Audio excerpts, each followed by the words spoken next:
The ongoing inquest into the Life Esidimeni tragedy continued today. Former Gauteng Finance MEC Barbara Creecy was on the stand. Now, contrary to the testimony of former Gauteng Health MEC Gauteng Mahlangu, who said 2 weeks ago, she was on the stand 2 weeks ago, Creecy told the Pretoria High Court there was no cut in the mental health budget.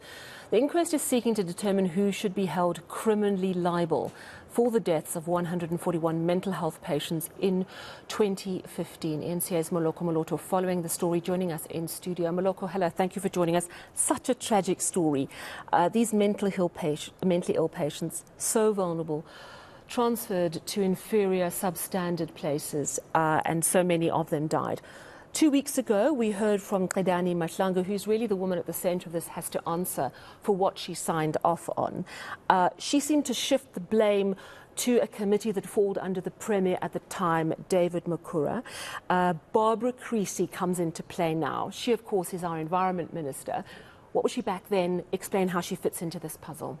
Yes, Barbara Creecy, Sally, at the time, she was the MEC for Finance in Gauteng, and there was a committee that had been set up by David Makura as the Premier. It was called a Premier Budget Committee. So it comprised of Premier as the chairperson and Barbara Creecy as the MEC for Finance and three other MEC, Maile, Vadi at the time, and I forget the other one. Gauteng Mahlangu herself, not because she was health MEC, but because she was chairing the social subcommittee of the provincial cabinet.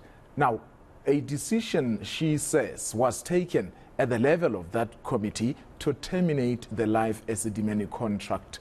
That is what she said about 2 weeks ago. Of course, she's saying the Premier was there, she was there, she also takes responsibility, but importantly, she moves it from her department to say it is a decision that was taken at the committee level. Today, Barbara Creecy took to the witness stand. Of course, as the MEC of Health at that time, she was the one who was allocating funding, because one of the excuses that were made by the Department of Health was that they would be able to save about 50 million rand if they move the patients from Life Esidimeni into the institutions that are owned by government. But maybe let's listen to Barbara Creecy, who was saying a decision to terminate the contract, had it been taken by that particular Premier Budget Committee, it would have been unlawful, and the Constitution is clear that if a decision of that matter is taken, it must be in writing to the accounting officer of the department. In this case, it did not happen. Let's listen to her.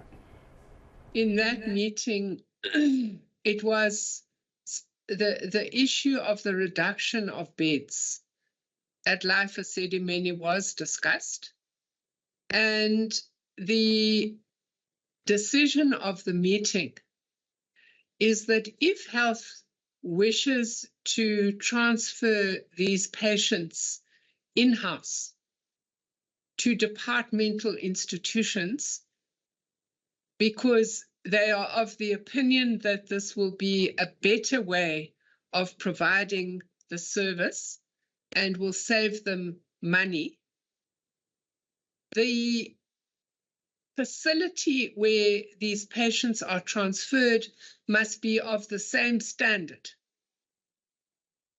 to the standard of services provided at Life Esidimeni. So I think that is what the point about reprioritization should not affect the quality of service. All right, so I think we have them in slight reverse order, but that is essentially Barbara Creecy saying, okay, you cannot allow any deterioration in the level of care being given to these very vulnerable people. Am I right?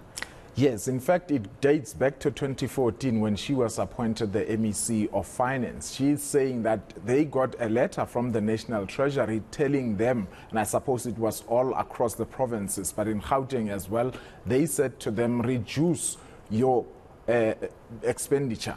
And they were clear that cut on when it comes to the usage of consultants and as well as the traveling and the subsistence, cut on those. They never said cut on the core services of government departments. And she says that in her budget speech, she emphasized that departments cut but do not affect the core mandates. And she's saying even in their allocations of budgets to various departments, they never cut the budget, specifically with regard to the mental health care budget as well as the Life Esidimeni budget. She says the money for those two was never reduced. All the time it's always been going up. So she doesn't understand essentially why the department would say that it was cutting costs. But obviously Qetani Mahlangu insists that the Premier has always been aware of all these challenges throughout, and Barbara Creecy is saying that that particular budget had no authority to instruct any department in terms of terminating contracts. Let's take a listen to that clip then. Did PBC, at the end of that presentation by the department, inform the department to terminate the contract with Life Esidimeni? No, Council. PBC could not take a decision of that nature. Why? Well, Council, PBC is made up of the Premier and MECs and officials from Treasury and from the department of the Premier. Now, none of those people have the authority to make a decision to terminate a contract in a line function of a department. Okay, so that Premier's budget committee could actually talk about money, but you're saying they simply didn't have the authority to say that, which I suppose puts the ball firmly back in Qetani Mahlangu's court. What happens next with this inquiry? Well, we have heard from Qetani Mahlangu. Today we heard from Barbara Creecy. Tomorrow we are going to hear from the man who was the Premier in Gauteng, David Makhura. He will be taking to the witness stand. Importantly, Sally, this is an inquest that is being heard by the Pretoria High Court. You can see that is the judge of the High Court.